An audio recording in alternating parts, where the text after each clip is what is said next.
எல்லாருக்கும் ஹாய். நான் இன்றைக்கி பேச்சம்பழம் வச்சு கேக் செய்ய போகிறேன். இப்போ எப்படி செய்து நம்ம பார்க்கலாம். அதுக்கு நான் 1 கப்பு பேச்சம்பழம் எடுத்திருக்கேன். இதில் இருக்கிற குட்டைகளெல்லாம் நான் எடுத்துட்டேன். இந்த டேட்ஸ் எல்லாம் இதில் சேர்த்துடலாம்.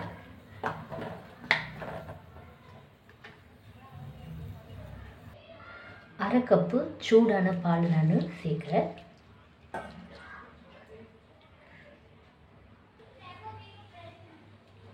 நல்லா அப்படி டிப் பண்ணிடலாம்.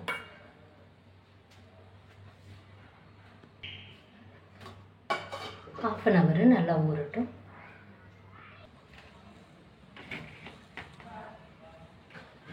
ஒரு கப்பு மைதா மாவு, 1 teaspoon baking powder, 1/4 teaspoon baking soda, ஒரு பிஞ்சு உப்பு சேர்க்குறேன். நல்லா நம்ம சளிச்சு எடுத்துக்கலாம்.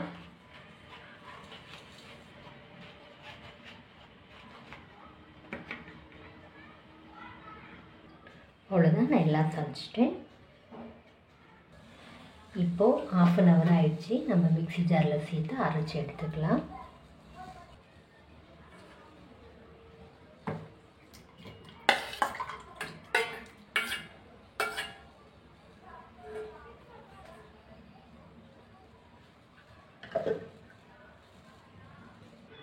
இப்போ நான் அரைச்சி எடுத்துட்டேன்.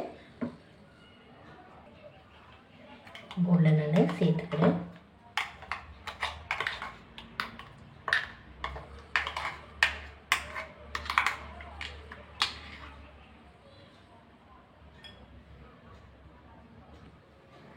முக்கால் கப்பு தயிர் சேர்க்குறேன். 3 டேபிள் ஸ்பூன் சுகர் சேர்க்குறேன். 1/4 கப்பு. அரை கப்பு எண்ணெய் சேர்க்குறேன்.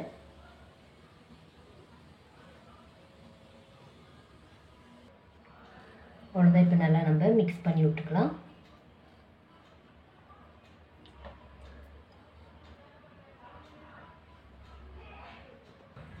இப்போ நான் நல்லா மிக்ஸ் பண்ணிட்டேன்.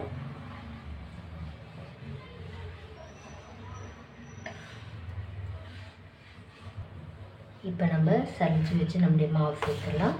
எல்லா மாவும்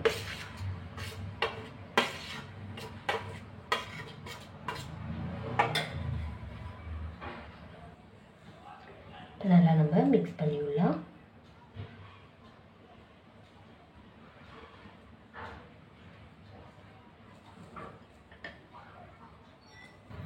ஒரு டேபிள் ஸ்பூன் பால் சேர்க்குறேன். 1 டீஸ்பூன் வனிலா எசன்ஸ் சேர்க்குறேன்.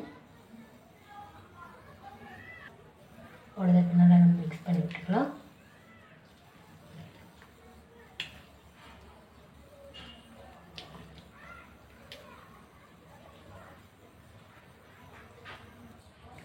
அவ்வளோதான். நான் நல்லா மிக்ஸ் பண்ணிவிட்டு, நீங்கள் பால் தேவைப்பட்டால் நீங்கள் இன்னும் ஒரு டேபிள் ஸ்பூன் கூட நீங்கள் சேர்த்துக்கலாம். இந்தளவுக்கு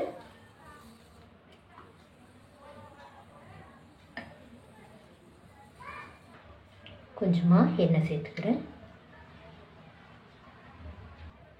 இப்போ எல்லா பக்கமும் தடவி விட்டுலாம். இந்த சைடில் எல்லாம்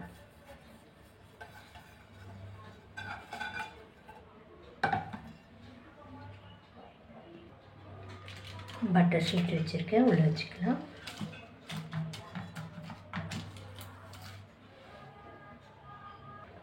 அவ்வளோதான். அப்படி மாவு சேர்த்துடலாம்.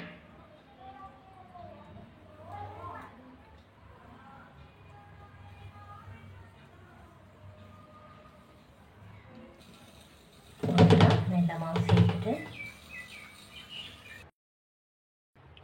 நான் குக்கரில் ஸ்டாண்ட் வச்சு 10 நிமிஷம் ப்ரீஹீட் பண்ணி வச்சுருக்கேன். இப்போ நம்மளுடைய கேக் டிஷ்ஷை உள்ளே வச்சிடலாம்.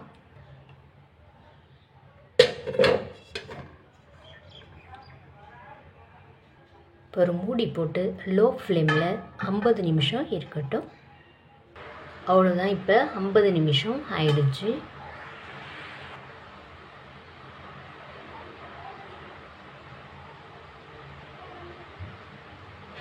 அவ்வளோதான், நம்முடைய கேக்கு ரெடி ஆகிடுச்சு. எடுத்துடலாம். இப்போ நல்லா சில்லுன்னு ஆயிடுச்சு, சூடெல்லாம் எதுவும் இல்லை.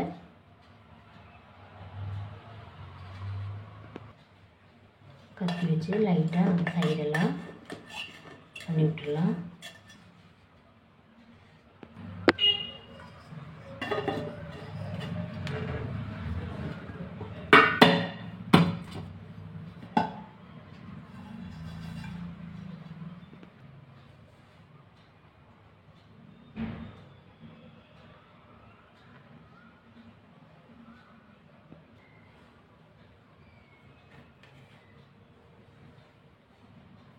கேக்கு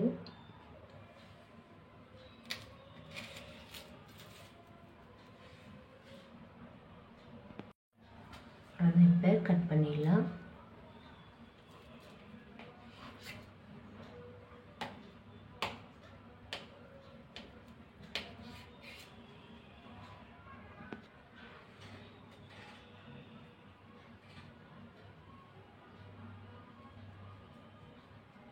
அவ்வளோதான். இந்த வீடியோ உங்களுக்கு பிடிச்சா லைக் பண்ணுங்கள், கமெண்ட் பண்ணுங்கள், சப்ஸ்கிரைப் பண்ணுங்கள். தேங்க்யூ.